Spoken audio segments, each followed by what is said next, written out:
चपाती भाजी देऊन किंवा आपण पण घरी तीच चपाती भाजी खाऊन कंटाळतो, असं मला काही बोर झालं ना, मी एक पदार्थ करते, तो म्हणजे झटपट असा होणारा मसाला पराठा, ज्याला साहित्यही कमी लागतं आणि वेळही कमी लागतो आणि खायला तर भन्नाटच लागतो. तर म्हटलं तुमच्यासोबत ही रेसिपी शेअर करावी. तर चला जास्त वेळ न घालवता पटकन व्हिडिओला सुरुवात करूया. तर मंडळी, हा मसाला पराठा बनवण्यासाठी ना सगळ्यात आधी ते एक असा गोळा करून घ्यायचा. हे काय नाही, बेसिकली आपल्या गव्हाचं पीठ आहे. आपण जे चपात्या करतो ना तेच पीठ आहे हे. तर त्याच्यापासून एक अशी ना चपाती लाटून घ्यायची नॉर्मल, हा आता वाळायची वगैरे नाही आहे. अशी मोठी चपाती लाटून घ्यायची, जशी आपण रेग्युलर लाटतो ना तशीच.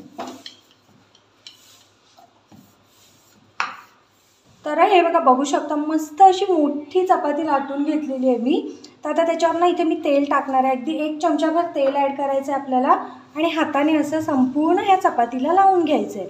तुम्ही इथे तुपाचा वापर करू शकता. तूप नसेल आवडत तर मी जसं तेलाचा वापर केला तसा तेलाचाही वापर करू शकता, नो प्रॉब्लेम. आता आपण ह्याच्यात ना बाकीचे मसाले टाकून घेऊया. सगळ्यात आधी तर मीठ टाकायचं आहे, पूर्ण ह्याच्यावर असं पसरून घ्यायचं आहे. हे बघा, जास्त पण टाकायचं नाही, खारट होईल. अगदी थोडीशी हळद टाकायची आहे. हळद ऑप्शनल आहे, नाही टाकली तरी देखील चालेल. आणि इथे आमचा हा घरगुती मसाला आहे. तुम्हाला मसाला नसेल आवडत किंवा घरी नसेल तर तुम्ही मिरची पावडरचाही वापर करू शकता, नो प्रॉब्लेम. आणि इथे मी आता मॅगी मसाला घेतलेला आहे, तो देखील टाकणार आहे थोडासा. हा पण ऑप्शनल आहे, हा नसेल आवडत ना तर तुम्ही दुसरा कोणताही टाकू शकता. आणि अगदी छोटीशी चिमूटभर ना गरम मसाल्याची टाकणार आहे. आता हा मसाला पण पूर्ण असा हाताने व्यवस्थित त्या चपातीला लावून घ्यायचं आहे. हे बघा, चारी बाजूने असं लावायचं आहे. आणि आता ह्याच्यावर थोडेसे तीळ टाकणार आहे मी. तुम्ही ओवा टाकू शकता, बाकी तुम्हाला काय वेगळं आवडत असेल तर ते देखील टाकू शकता तुम्ही. तीळ भरपूर टाकायचे, भाजल्यानंतर ना खमंग लागतात एकदम. आणि कोथिंबीर थोडीशी. आणि आता कोथिंबीर टाकल्यानंतर ना एकदा असं लाटणं हलक्या हाताने फिरवून घ्यायचं आहे, जेणेकरून कोथिंबीर आणि तीळ चिटकतील आपल्या चपातीला, नाहीतर ते असं फोल्ड केलं की नंतर पडतात. आणि आपण लहानपणी पंखा कसा बनवायचो शाळेत, तसं बनवायचं आहे आता आपल्याला. आतून एकदा फोल्ड, बाहेरून एकदा फोल्ड, आतून एकदा, बाहेरून एकदा. हे बघा, ते लच्छा पराठा टाईप करतात ना तसं काहीसं. तर आता हे आपलं असं झालेलं आहे, बरोबर. तर आता ह्याला इकडून ह्या बाजूने असं वाढून घ्यायचं आहे आपल्याला. आणि ही जी लास्टचा जो पॉईंट उरतोय ना तो असा न चिटकवता आपल्याला आतून असा फोल्ड करायचा आहे. हे बघा, आणि हाताने अगदी हलक्या हाताने असं प्रेस करून ह्याला परत लाटून घ्यायचं आहे. हे बघा ना किती सुंदर दिसतंय. आणि हे भाजल्यानंतर सुद्धा ह्या घड्या अगदी छान येतात. तर चला आपण आता ह्याला लाटून घेऊया. हे बघा, ह्याला आता ना पीठ लावून घ्यायचं आणि जास्त जोरात अजिबात लाटायला जायचं नाही आहे, नाहीतर मध्ये जे लेयर्स आहेत ना ते प्रेस होऊन मग ते येत नाहीत आपल्या पराठ्यामध्ये. अगदी हे बघा मी कसं हलक्या हाताने लाटते, अगदी हलक्या हाताने आपल्याला लाटायचं आहे. आणि तुम्ही हे तूप लावून पण भाजू शकता किंवा व्हाईट मक्खन, आपलं नॉर्मल बटर असतं अमूलचं ते देखील, किंवा आपलं तेल देखील लावू शकता. पण मी ह्याला तूप लावून भाजणार आहे. आणि माझ्या अहोंना आणि माझ्या रियांना दोघांना सुद्धा हे पराठे खूप जास्त आवडतात. कधी ना असं चपाती भाजी खाऊन त्यांना कंटाळा आला ना तर ते सांगत असतात, मम्मा असा मसाला पराठा बनव ना. मग ठीक आहे, आपलं दह्यासोबत खातात किंवा लोणच्यासोबत सुद्धा त्यांना प्रचंड आवडतो. बऱ्याचदा रियान तर असं नुसताच खातो. मग रियांसाठी बनवायचं झालं ना की मी मग मसाल्याचा वापर जरा कमी करते, नाही तर मग तिखट असल्या कारणाने तो जरा खात नाही. तर हे बघा, आपला मस्त पराठा लाटून रेडी आहे. जास्त पातळ करायचं नाही, थोडासा जाडसरच ठेवायचा आहे, जेणेकरून ना आपण जेव्हा भाजतो ना तेव्हा मस्त असा गुबगुबीत होतो तो आणि लेयर्स देखील छान पडतात.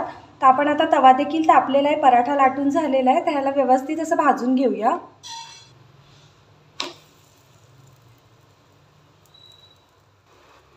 हे बघा, चांगला एक बाजूने शेकू द्यायचं आहे आणि असा ट्विस्ट करून मग याला तूप लावायचं आहे. जसं की मी सांगितलं, तूप नसेल आवडत तर तुम्ही तेल देखील लावू शकता, पण तुपाने एक ना वेगळीच चव येते. बरं, मक्खन वगैरे वापरतात आपलं अमूलचं बटर, ते देखील तुम्ही लावू शकता. पण इथे मी साजूक तूप आहे मला दिलेलं आई, मी तेच लावते आता. आणि आता दुसऱ्या बाजूने देखील पलटून घ्यायचं आहे मस्त. आणि हे बघा, जसं जसं भाजतं ना तसे तसे याचे लेयर्स अशा मोकळ्या व्हायला सुरुवात होते. भरपूर असं तूप लावायचं, मस्त लागतं राव. मला तर तूप प्रचंड आवडतं.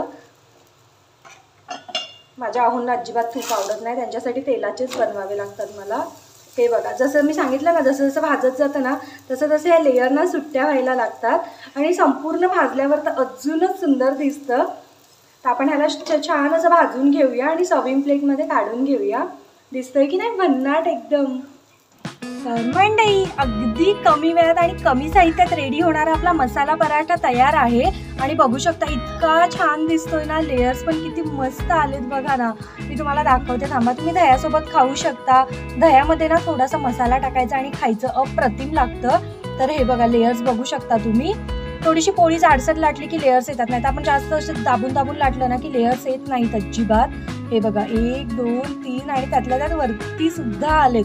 हे बघा किती मस्त ना, आणि खायला तर अप्रतिमच लागतो. सगळ्या चारी बाजूने लेयर्स आलेत, असं नाही की एकाच बाजूने आलेत. हे बघा, बघू शकता. ह्याला असं हातात घेऊन असं चुरायचं आणि मग खायचं, खूप छान लागतो. तर मला दह्यासोबत प्रचंड आवडतो. तुम्ही लोणच्यासोबत वगैरे देखील खाऊ शकता. तर मंडळी, अगदी कमी वेळात आणि कमी साहित्यात होणारा आपला मसाला पराठा रेडी आहे. आणि बघू शकता, दिसायलाच इतका अप्रतिम दिसतोय आणि खायला तर त्याच्यापेक्षा छान लागतो.